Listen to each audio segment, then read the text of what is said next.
ಇತಿಹಾಸ ಪ್ರಸಿದ್ಧ ಮಂಗಳೂರಿನ ಪಾಂಡೇಶ್ವರ ಶ್ರೀ ಮಹಾಲಿಂಗೇಶ್ವರ ದೇವಸ್ಥಾನದ ಅಷ್ಟಬಂಧ ಬ್ರಹ್ಮಕಲಶೋತ್ಸವ ಜನವರಿ 3ರಿಂದ 8ರ ತನಕ ನಡೆಯಲಿದೆ. ಈ ಪ್ರಯುಕ್ತ ಮಂಗಳೂರಿನ ಮಂಗಳದೇವಿ ದೇವಸ್ಥಾನದಿಂದ ಶ್ರೀ ಕ್ಷೇತ್ರದ ತನಕ ಹಸಿರು ಹೊರೆ ಕಾಣಿಕೆ ನಡೆಯಿತು.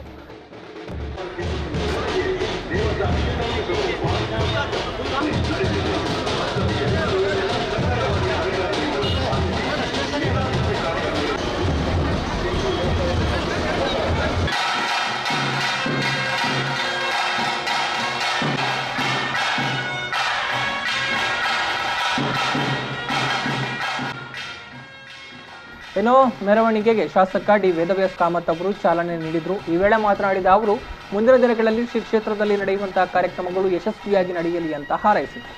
ಹೊರೆ ಕಾಣಿಕೆಯ ಕಾರ್ಯಕ್ರಮವನ್ನು ಶ್ರೀ ಮಂಗಳಾಂಬೆಯ ಸನ್ನಿಧಿಯಲ್ಲಿ ವಿಶೇಷವಾದ ಪ್ರಾರ್ಥನೆಯನ್ನು ಮಾಡಿ ಮುಂದಿನ ಎಲ್ಲ ಕಾರ್ಯಕ್ರಮಗಳು ಭಾಳ ಯಶಸ್ವಿಯಾಗಿ ಸಾಂಗವಾಗಿ ನಡೆಯಬೇಕು.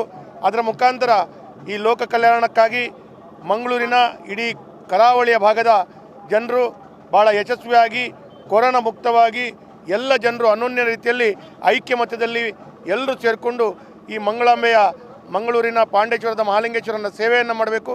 ಅದರ ಮುಖಾಂತರ ಇಡೀ ಮಂಗಳೂರಿನ ಜನರ ವಿಶೇಷವಾದ ಬೇಡಿಕೆ ಮುಂದಿನ ದಿನಗಳಲ್ಲಿ ಕೊರೋನಾ ಮುಕ್ತವಾಗಿ ನಾವೆಲ್ಲರೂ ಒಂದಾಗಿ ಮಂಗಳೂರಿನ ಅಭಿವೃದ್ಧಿ ದೃಷ್ಟಿಯಲ್ಲಿ ಮಂಗಳೂರಿನ ಯಶಸ್ಸಿನ ದೃಷ್ಟಿಯಲ್ಲಿ ನಾವೆಲ್ಲರೂ ದುಡಿಬೇಕು ಅಂತ ಹೇಳೋ ದೃಷ್ಟಿಯಲ್ಲಿ ಇವತ್ತು ನಮ್ಮ ಮಿತ್ರರಾದ ರತೀಂದ್ರನಾಥ್ ಅವರು ಅಧ್ಯಕ್ಷರಾಗಿ, ಅದೇ ರೀತಿ ನಳಿನ್ ಕುಮಾರ್ ಕಟೀಲ್ ಅವರು ಮತ್ತು ಮೇಯರ್ ದಿವಾಕರ್ ಅವರು ಮತ್ತು ಎಂ ಬಿ ಪುರಾಣಿಕ್ ಅವರು ಶಾಸಕನಾಗಿ ನಾನು ಒಟ್ಟಾಗಿ ನಾವು 4 ಜನರು ಗೌರವಾಧ್ಯಕ್ಷರಾಗಿ, ಅದೇ ರೀತಿ ನಮ್ಮ ದೇವಸ್ಥಾನದ ಆಡಳಿತ ಮಂಡಳಿಯ ಪರವಾಗಿ ಎಲ್ಲರೂ ಅದರ ನಮ್ಮ ಸುರೇಶ್ ಅವರು ಮತ್ತು ಶಿವಾನಂದ್ ಮೆಂಡನ್, ಅದೇ ರೀತಿ ನಮ್ಮ ನಿತಿನ್ ಕುಮಾರ್ ಅವರು ಎಲ್ಲ ಪ್ರಮುಖರು ಸೇರಿಕೊಂಡು ಈ ಮುಂದಿನ ನಡೆಯುವಂಥ ಎಲ್ಲ ಕಾರ್ಯಕ್ರಮಗಳು ಭಾಳ ಒಳ್ಳೆಯ ರೀತಿಯಲ್ಲಿ ನಡಲಿಕ್ಕಿದೆ.